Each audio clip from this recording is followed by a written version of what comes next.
Okay, it seems I've known you forever, and I've followed your career also very closely. So when you signed on this film, and I was wondering, why did she sign on to play Dalbir Kaur? So I'm going to ask you that question. What was it that made you say yes in 15 minutes, apparently? Well, Umang, I've known him forever, from the very beginning actually.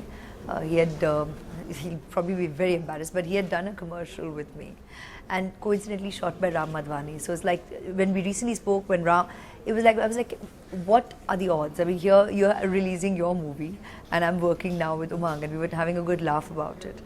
And so Umang, when he came to me, and he said, actually, it was a short duration meet. So he said, I'll just give you the idea, and I'll come back and give you a detailed narration, but I just want to know if this is what we'll go ahead with next. Like, this is the subject we should be doing. So he came and he just said a word. He said, Sarabjit. And I said, stop right there, because it's almost a yes already. So he said, really? I said, yeah, because I feel a kind of divine connect, because when Dalbir ji actually has started a petition about, I think, 10 years ago, and it had come around which said, say, bring Sarabjit back, and probably all be aware of it, because the media was actually helping her bring the petition around to a lot of people in the media world. It had reached me as well by virtue of celebrity, and of course I had signed in the affirmative. So it already struck a chord, you know. I said, 1 minute, okay, I think I'll already come on board. He said, yeah, but let me just give you the idea. And he said, and I want you to play his sister. Now, I had not followed her story closely in the media. I was aware of a couple of her appeals through the media, but I hadn't really, as is the case with most people, you know, you're aware of what the news is telecasting, or what you read in the papers, but everybody's so busy in their own lives, you kind of get on with it, you know, and that's the unfortunate reality of life. So I felt I do not know enough about her. And Umang then shared the entire narrative of the film, and he said it is really from the perspective of her and the family. It's her struggle to try and bring Sarabjit back.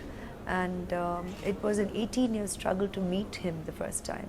It took her 23 years to try and get anything done to bring him back. And just to even imagine that kind of resilience, that kind of strength is immense.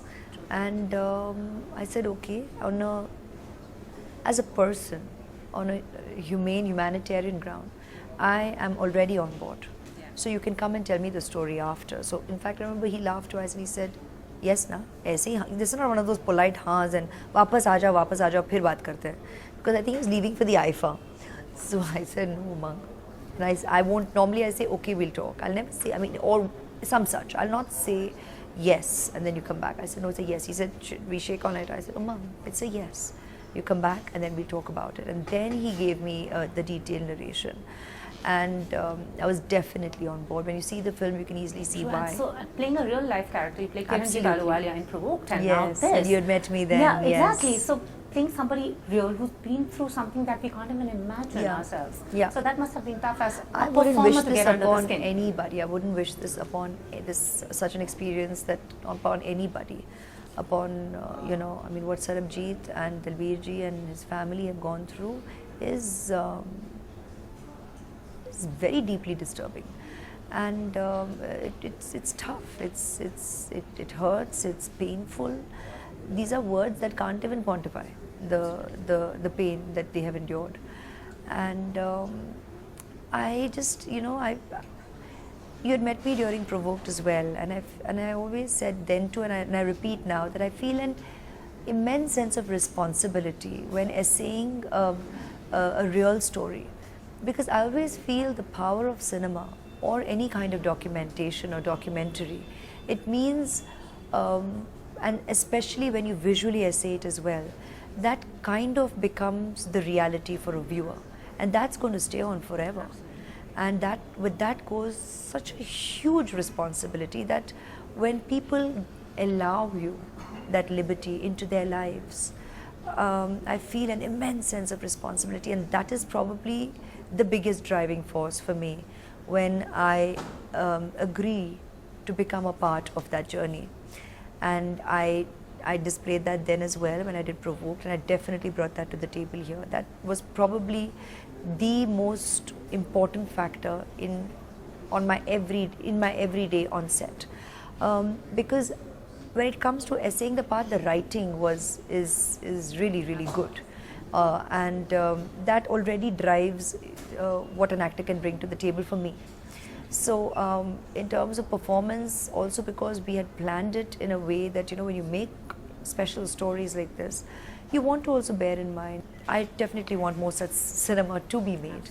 So bearing that responsibility in mind, I mean, I think it's internal preparation more than all on the outside that people kind of expect to go with the turf.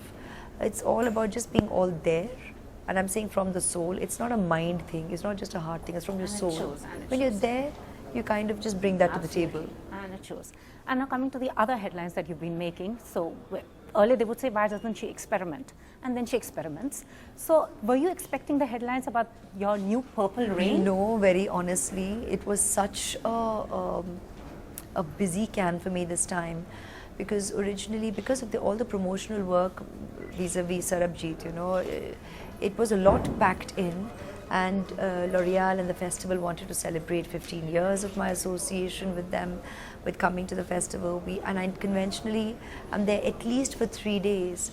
And this time it was actually originally brought down to just 2, because I had to rush back to meet all of you and interact on Sarabjit.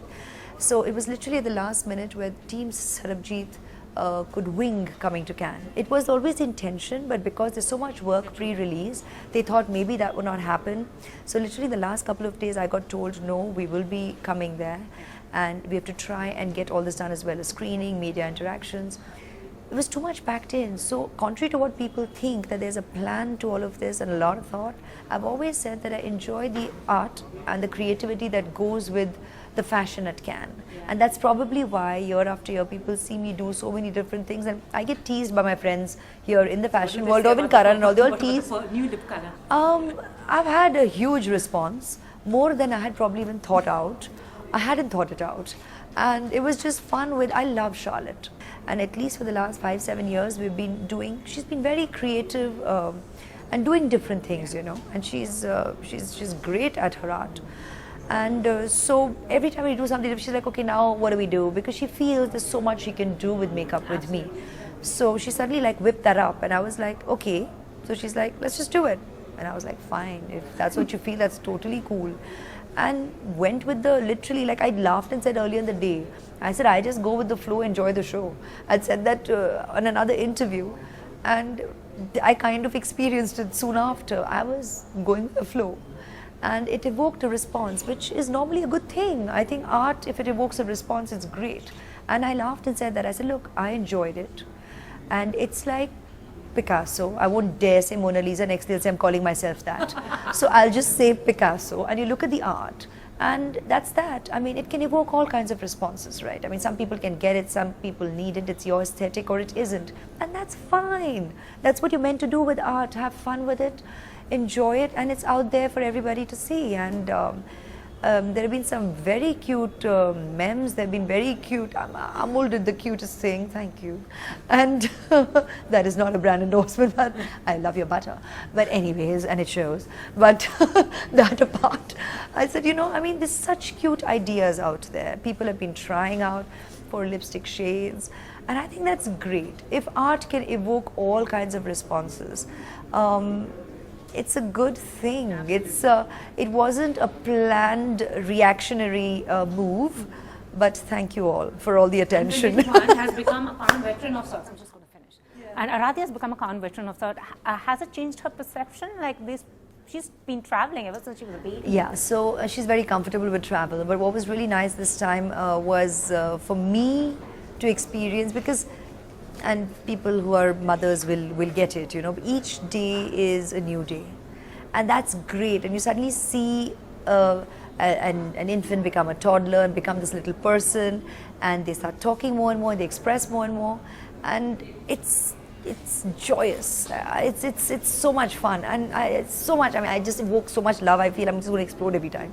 And then you suddenly, this time I saw her recollection of people, of areas. So it was great to see memories it had a different vibrancy and response, which is to me joyous. And lastly, they're asking me to wrap up. Your fans on Twitter have asked me to ask you, when will we see you in a Hollywood film? I was about to say, been there, done that. But do you think it's easier since the time when you did your movies, and now it's easier for the Indian actors now to get roles? No, I won't judge. I just say kudos, and to each their own, and go anywhere and everywhere. Go into any part of the world, India, wherever your creativity takes you, and you find joy and satisfaction, because that's when you do your work best. It's never been about borders, languages, or any particular world. It's about you, the creative energy, enjoying bringing it to fruition. And that's always been my attitude. And that's what I've always said and reiterated. And I'll then go down my history and start with, that's how Iruvar, that's how Chokir Bali, that's how, doing a lot of Tamil cinema, doing English cinema and Hindi cinema. It's about doing cinema and belonging to that. And that's what I think in a lot of my choices, I believe I'm communicating without spelling it out. So to choose Jazba, hence choosing Sarabjit, and then Ae Dil Hai Mushkil next. Yeah, what's it like with Ranbir? There are 3 such different pieces of cinema this year, and that's something I've always enjoyed, giving this mixed bag year after year. Pooja, you know it. Yeah, I know, absolutely. Whenever I've worked, a year of mixed roles, and that's what I love bringing to my audience. So thank you, people from the industry, for giving me the opportunity to having such a varied palette. And thank you to the audience and you all for just giving me so much love and support. Absolutely. That I am liberated. Yeah, we want to see you. And in one word, what do you think of critics and reviews? One word, because I'll have to say 2. Okay. Always welcome. Thank you. Not the fulcrum, always welcome. Thank you so much. Thank you.